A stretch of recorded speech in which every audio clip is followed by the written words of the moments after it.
Hello everyone, स्वागत है आप सभी का हमारे यूट्यूब चैनल ज्ञान गंगा हिंदी में। और आज हम लोग पढ़ने वाले हैं पेट्रोग्राद में हुई फरवरी क्रांति के बारे में। तो आइए शुरू करते हैं। दे रहा है कि सन 1917 में राजधानी में सर्दियों पेट्रोग्राद की हालत बहुत ख़राब थी। यानी 1917 की सर्दी जो थी उसमें पेट्रोग्राद की हालत, यानी रूस की जो राजधानी थी वो उस समय पेट्रोग्राद थी और उसकी हालत बहुत ख़राब थी। ऐसे लगता था मानो जनता में मौजूद विभिन्नताओं को ध्यान में रखकर ही शहर की बनावट तय की गई थी। मजदूरों के क्वार्टर और कारखाने नेवा नदी के दाएं तट पर थे। बाएं किनारे पर फैशनेबल इलाके, विंटर पैलेस और सरकारी इमारतें थीं। जिस महल में ड्यूमा की बैठक होती थी वह भी इसी तरफ था। फरवरी में मजदूरों के इलाके में खाद्य पदार्थों की भारी कमी पैदा हो गई। उस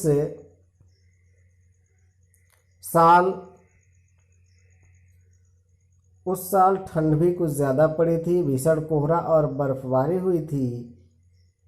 संसदीय प्रतिनिधि चाहते थे कि निर्वाचित सरकार बची रहे, इसलिए जार द्वारा ड्यूमा को भंग करने के लिए की जा रही कोशिशों का विरोध कर रहे थे। यानी रूस की जो बनावट थी उसको अलग तरीके से रखा गया था। यहाँ भी भिन्नता देखने को मिलती थी। यहाँ दे रहा है कि एक तरफ मजदूरों के क्वार्टर थे जिसमें सुविधा नहीं थी, खाने की भी लाले पड़े हुए थे। और दूसरी तरफ जो था वो जहाँ ड्यूमा था, महल थे, विंटर पैलेस था, सरकारी दफ्तर थे, वहाँ स्थिति अच्छी थी। वहाँ किसी भी तरह की परेशानी नहीं हो रही थी। 1917 के समय में बहुत ज़्यादा ठंडी भी पड़ी थी और इस वजह से लोगों को काफ़ी मुश्किलों का सामना करना पड़ रहा था। ऐसे में सरकार के विरुद्ध आवाज़ उठनी शुरू हुई और उस आवाज़ को दबाने के लिए राजा ने ड्यूमा को भंग कर दिया, क्योंकि ड्यूमा जो था वो प्रतिनिधियों का सभा था जो राजा की निरंकुशता पर रोक लगाता था। ऐसे में राजा ने अपनी सरकार को बचाने के लिए ड्यूमा को भंग कर दिया और जब ये काम उसने किया तो इसका विरोध होना लाजमी था।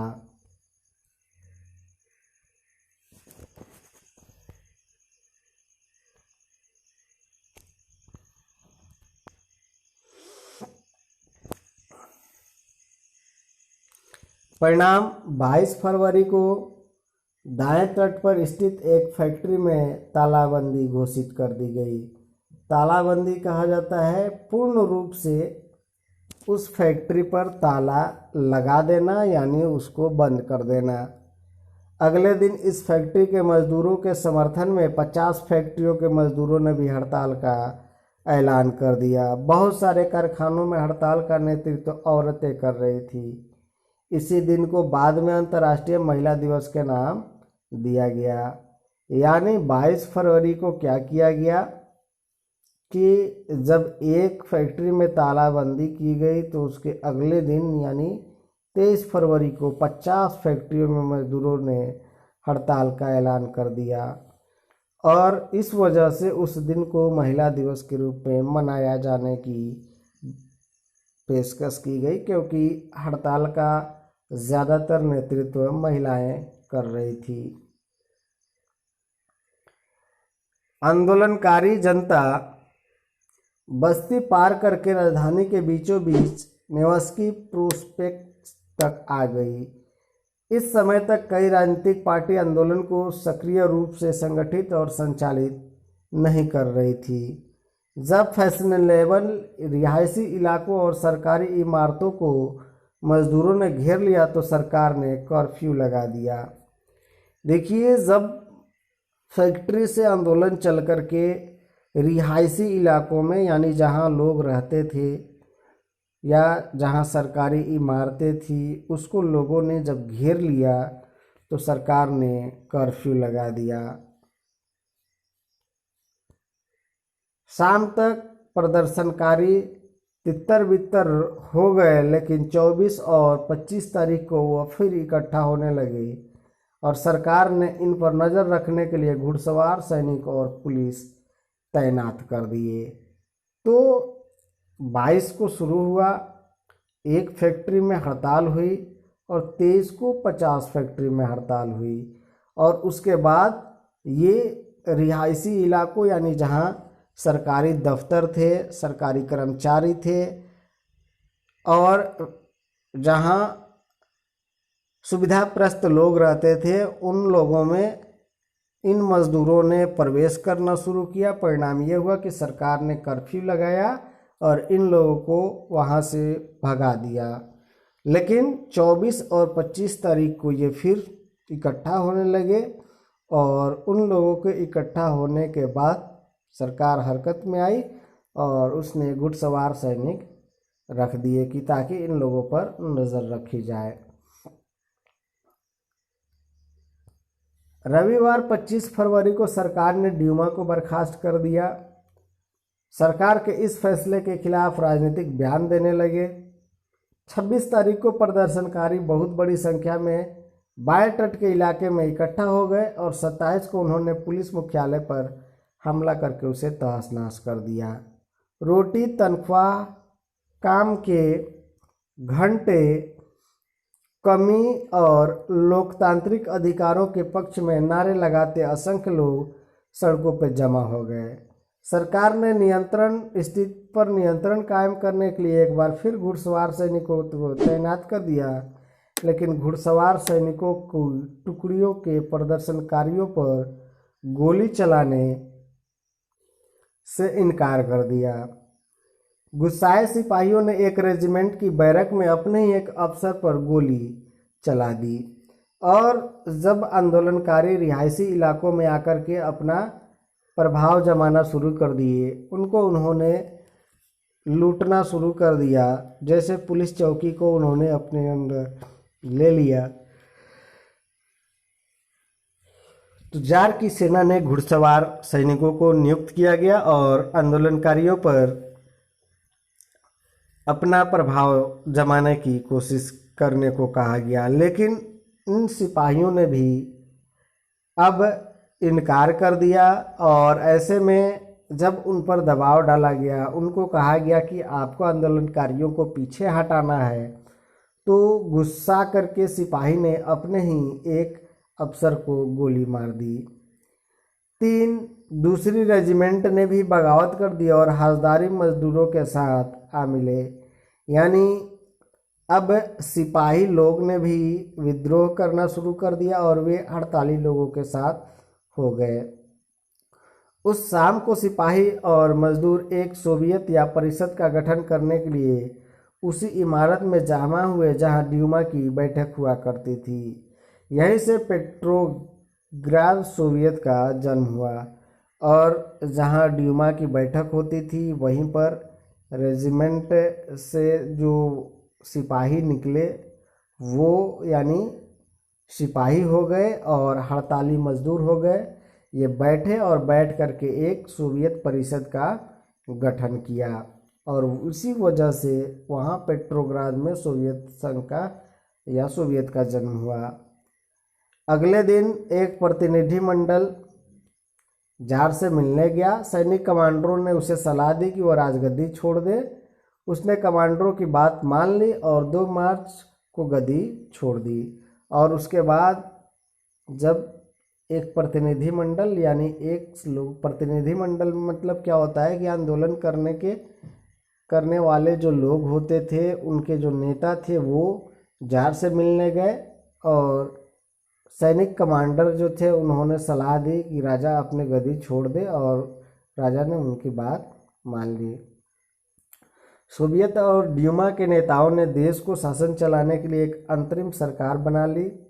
तय किया गया कि रूस के भविष्य के बारे में फैसले लेने की जिम्मेदारी संविधान सभा को सौंप दी जाए और उसका चुनाव सार्वभौमिक व्यस्त मताधिकार के आधार पर किया जाए।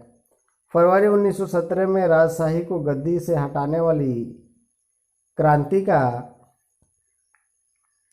झंडा पेट्रोग्राद की जनता के हाथों में था और इस तरीके से जब उन्होंने गद्दी छोड़ दी तो इन्होंने तय किया कि हम एक अंतरिम सरकार बनाएंगे और उसके द्वारा जो है कार्य किया जाएगा जो संवैधानिक रूप से या संविधान के अनुसार होंगे और इसके लिए एक संविधान सभा का गठन किया जाएगा और उस संविधान सभा में वे लोग शामिल होंगे जिनका चुनाव वयस्क मताधिकार के द्वारा किया जाएगा। और इस तरीके से फरवरी 1917 में राजशाही को गद्दी से हटा करके एक झंडा पेट्रोग्राद की जनता के हाथों में दे दिया गया।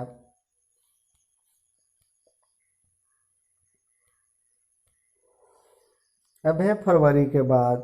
तो अंतरिम सरकार में सैनिक अधिकारी, भूस्वामी और उद्योगपति प्रभावशाली थे।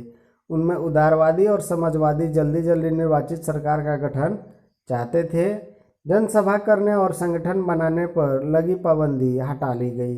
हालांकि निर्वाचन का तरीका सब जगह एक जैसा नहीं था, लेकिन पेट्रोग्राद सोवियत की तर्ज पर सब जगह सोवियतें बना ली गई। यानी अंतरिम सरकार जो बना उसमें ज़्यादातर कौन से लोग थे, तो सेना के अधिकारी थे, भूस्वामी थे और उद्योगपति थे। इन्हीं लोगों का ज़्यादा प्रभाव था।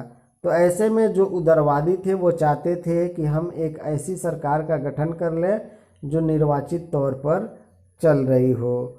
और इस तरीके से जब अंतरिम सरकार बनी तो उस समय बहुत सी सोवियतें बन गई, यानी स्वतंत्र स्थानीय संगठन बनी बहुत सारी।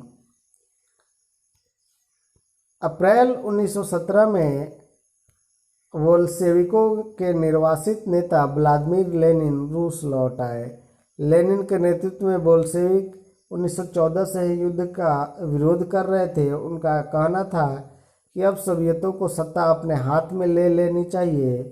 लेनिन ने बयान दिया कि युद्ध समाप्त किए जाए, सारी जमीन किसानों के हवाले किए जाए और बैंकों का राष्ट्रीयकरण किया जाए। तो 1917 में क्या हुआ कि जो रूस था, जिसको रूस की जार ने निर्वासित कर दिया था, वो फिर वापस लौट आए और उन्होंने जो था युद्ध का विरोध किया, यानी विश्व युद्ध जो चल रहा था उसका विरोध किया। कहा कि हम युद्ध में शामिल अब नहीं रह सकते और जितनी ज़मीनें हैं वो सब किसानों के हवाले कर दिया जाए, यानी किसानों में बांट दिया जाए और बैंक जो है उसका राष्ट्रीयकरण कर दिया जाए। ये बात कही किसने? लेनिन ने। और इन तीन मांगों को लेनिन की अप्रैल थीसिस के नाम से जाना जाता है। पहली मांग क्या थी? पहली मांग थी कि युद्ध जो है वो बंद हो, यानी युद्ध खत्म कर दिया जाए, पहली मांग थी। दूसरी मांग क्या थी? कि जो ज़मीन है वो किस में बांट दी जाए, जितने किसान हैं उन लोगों में बांट दी जाए। और तीसरा क्या था? बैंक जो है उसका राष्ट्रीयकरण कर दिया जाए। यानी लेनिन ने तीन मांग रखी और इन तीन मांग को ही अप्रैल थीसिस के नाम से जाना जाता है।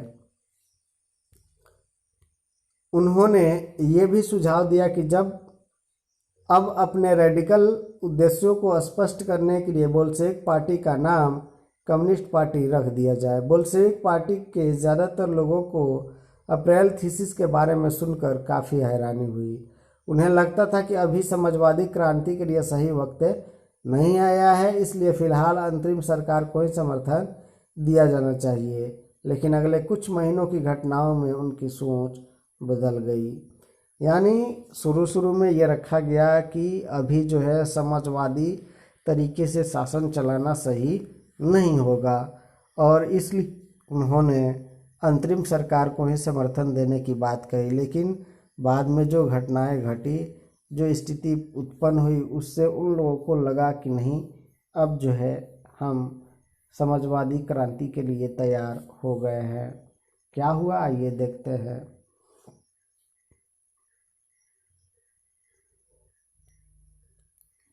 कह रहा है कि गर्मियों में मजदूर आंदोलन और फैल गया। औद्योगिक इलाकों में फैक्ट्री कमेटियां बनाई गई और इन कमेटियों के माध्यम से मजदूर फैक्ट्री चलाने के मालिकों के तौर तरीकों पर सवाल खड़ा करने लगे। ट्रेड यूनियनों की तादाद बढ़ने लगी। सेना में सिपाहियों की समितियां बनने लगी। जून में लगभग 500 सोवियतों ने अखिल भारतीय रूसी सोवियत कांग्रेस में अपने प्रतिनिधि भेजे। जैसे जैसे अंतरिम सरकार की ताकत कमजोर होने लगी, बोल्शेविकों का प्रभाव बढ़ने लगा। सरकार असंतोष को दबाने के लिए सख्त कदम उठाने लगी। सरकार ने फैक्ट्री चलाने वाले मजदूरों द्वारा की जा रही कोशिश को रोकना और मजदूरों के नेताओं को गिरफ्तार करना शुरू कर दिया। जुलाई 1917 में बोल्शेविकों द्वारा आयोजित किए गए विशाल प्रदर्शनों का भारी दमन किया गया। बहुत सारे बोल्शेविक नेताओं को छिपना या भागना पड़ना। बाद में क्या हुआ कि बड़ी संख्या में लोगों ने अपना संगठन बनाना शुरू कर दिया और वे संगठन बना करके वे लोग जो थे सरकार पे दबाव डालना शुरू कर दिए कि वो उनको उसमें अपनी मांगों को पूरी करने की बात करे। और ऐसी स्थिति में सरकार के द्वारा जब देखा गया कि स्थिति नियंत्रण से बाहर जा रहा है तो उन्होंने मांग करने वाले लोगों पर सख्ती बरतनी शुरू कर दी। परिणाम क्या हुआ कि लोगों ने फिर से विशाल प्रदर्शन आयोजित किए और उन विशाल प्रदर्शनों को आयोजित करने के बाद सरकार ने उन प्रदर्शनों पर जो है अपने दमन चक्र चलाए और परिणाम ये हुआ कि बहुत सारे जो नेता थे वे अपना जान बचा करके भाग निकले, यानी उनको भागना पड़ा या छिपना पड़ा।